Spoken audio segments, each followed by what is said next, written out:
A semente caiu em terra boa e deu fruto. Visitais a nossa terra com as chuvas, e transborda de fartura. Rios de Deus, que vêm do céu, derramam águas e preparais o nosso trigo. A semente caiu em terra boa e deu fruto. O responsório de hoje está no Salmo 64, que mais tarde Isaías também vai nos falar, dessa chuva que cai no solo e produz os seus efeitos e não volta ao céu sem ter produzido seus efeitos, e vai comparar assim com a palavra de Deus.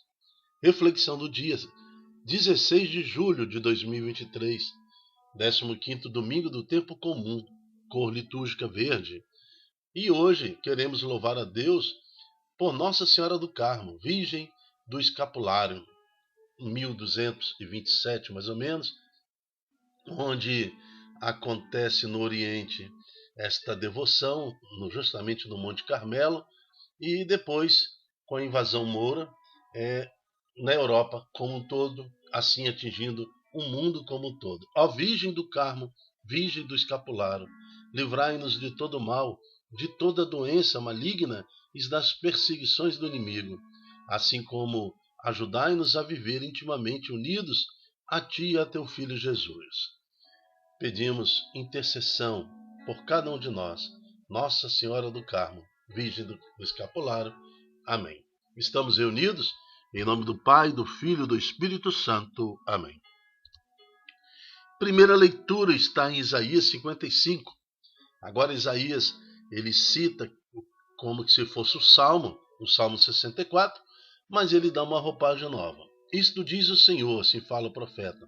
Assim como a chuva e a neve descem do céu, e para lá não voltam mais, mas vêm irrigar e fecundar a terra, e fazê-la germinar e dar semente para o plantio e para a alimentação. Assim é a palavra que sair de minha boca, a palavra que sai da boca de Deus, não voltará para Deus vazia, antes realizará tudo que for da vontade de Deus e produzirá os efeitos que o Senhor pretendeu ao enviá-la. Então, quando nós ouvimos a palavra de Deus, tenha certeza, aquele efeito, algum efeito acontece no nosso coração. E a decisão de retermos ou não esta palavra, de retermos ou não a graça que é prometida na palavra, a promessa, a ordem a cumprir, é nossa. Mas Deus, Ele proclama sua palavra sobre todos nós, sobre você, sobre mim, sobre seus filhos, sobre sua casa, sua família. Deus já tem uma palavra. Agora é questão de você confiar em Deus. Deixa que Deus te liberte, te dê toda a sua energia para que você possa ser um canal de graça. Deixa Deus fluir. Deixa que os anjos do Senhor protejam o teu lar, teu casamento, tua família, porque na medida em que você acolhe a palavra de Deus, acontece no Salmo, o que está escrito no Salmo 64. O Senhor visita a sua casa com bênção, transborda a fartura, rios de Deus que vêm do céu derramam águas e o Senhor mesmo prepara a abundância. Veja se vai faltar alguma coisa lá nos seus mantimentos, vê se vai faltar algum recurso, vê se vai faltar, nada faltará, porque você aceita o Senhor que se manifesta através da palavra de Deus. Segunda leitura está em Romanos, capítulo 8, de 18 a 23.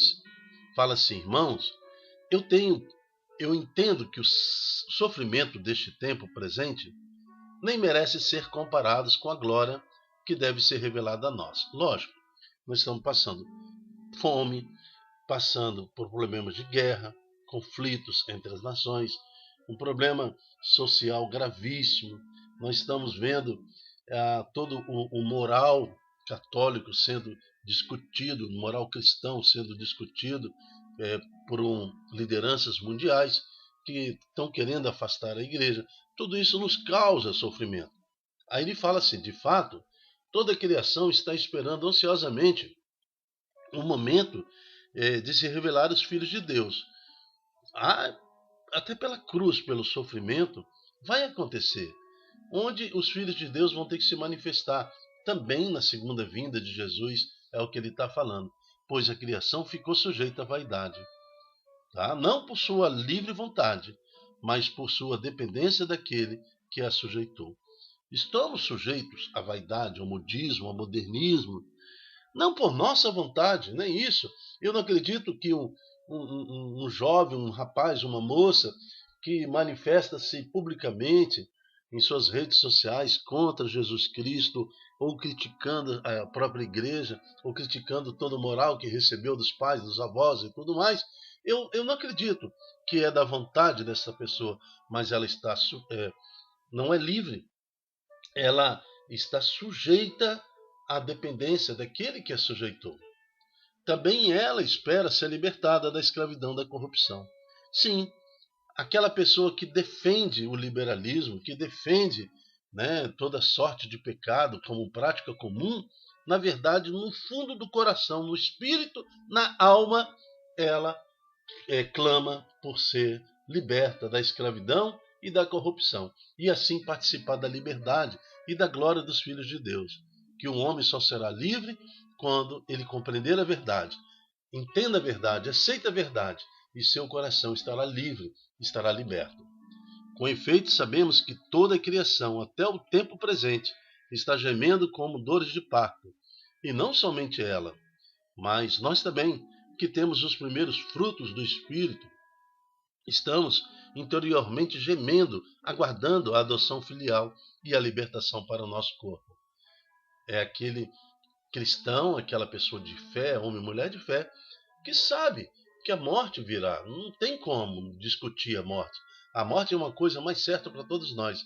Mas aquele que espera a morte e vive sua vida, na esperança da ressurreição, não teme a morte. Ele não teme.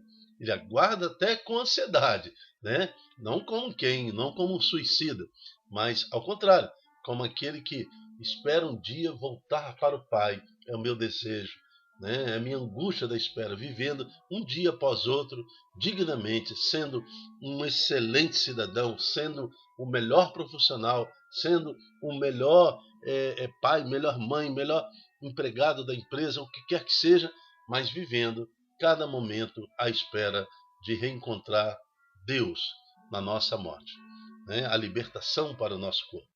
Palavra do Senhor, graças a Deus. Evangelho. O Senhor esteja convosco, Ele está no meio de nós.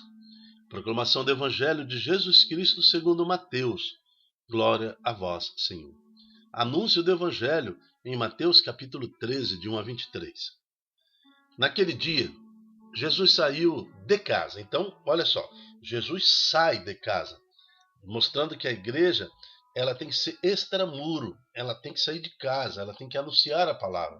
Então Jesus sai de casa e foi sentar-se à margem da Galileia. Uma grande multidão reuniu-se em volta dele. Por isso Jesus entrou numa barca, sentou-se, enquanto a multidão ficava de pé na praia. E disse-lhes muitas coisas em parábolas. Depois ele continuou falando, o Senhor saiu a semear. Quem sai? O próprio Deus. É o próprio Cristo. Enquanto semeava, algumas sementes caíram à beira do caminho, e os pássaros vieram e comeram. Quem que semeia à beira do caminho, Você vai buscar sempre solo fértil para semear. Mas nós vamos ver que Jesus ele semeia no meio do caminho, nas pedras, nos espinheiros, porque a palavra tem que ser colocada para todos. O convite é para todos. O Senhor quer que todos se salvem. Nós sabemos que muitos vão se perder. Poucos se salvarão, porque poucos acolhem e vão acolher a palavra de Deus que é transformadora. Outras sementes caíram no terreno pedregoso. Quem semeia em terreno pedregoso? Quem? Só mesmo Deus com sua misericórdia. Onde não havia muita terra, as sementes logo brotaram, porque a terra não era profunda. Mas quando o sol apareceu, as plantas ficaram queimadas e secaram, porque não tinha raiz. Outras sementes caíram no meio dos espinheiros. Os espinheiros cresceram e sufocaram as plantas. Então a primeira condição é no caminho. Aí vem o pássaro e come. Ou seja, passa 10 anos, 20 anos, aquela superficialidade de vida.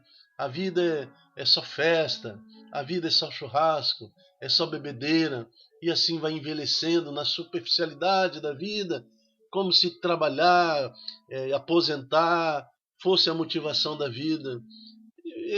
É uma vida triste, assim, realmente é uma vida muito triste.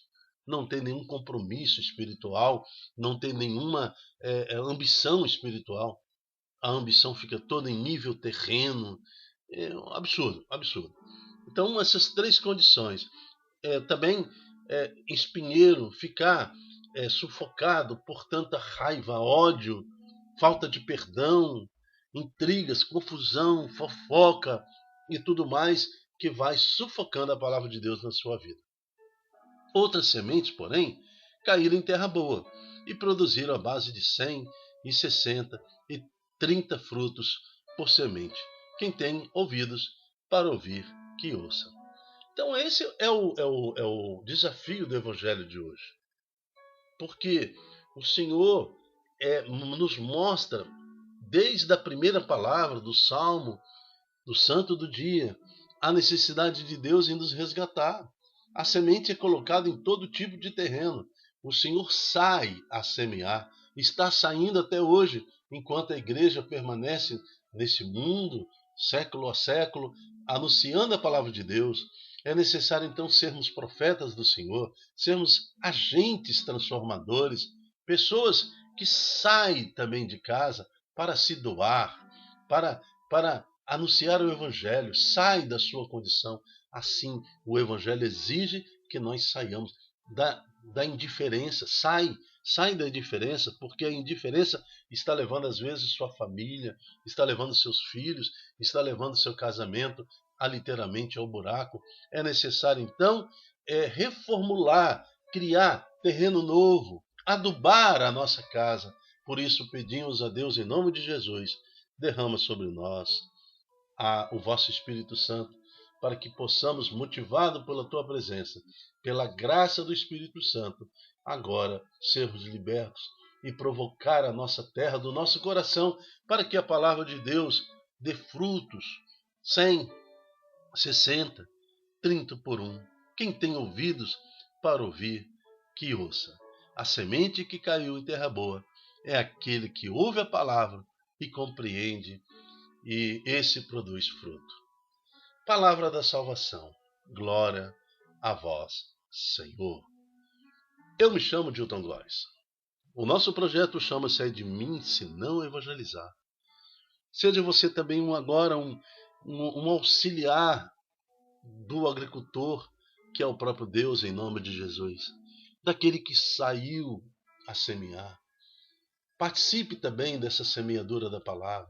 Multiplique em suas redes sociais essa pregação. Quem sabe um coração agora em meio aos espinhos, em meio às pedras, talvez na estrada, possa ouvir essa palavra e receber essa porção do Espírito Santo, porque quando dois ou mais se unem em nome de Jesus, pedindo a Deus, pode pedir qualquer coisa, e nós estamos pedindo agora a porção do Espírito Santo em nós, para que a nossa vida seja mudada pelo nome de Jesus. Amém. Até a próxima, se Deus quiser. Tchau, tchau.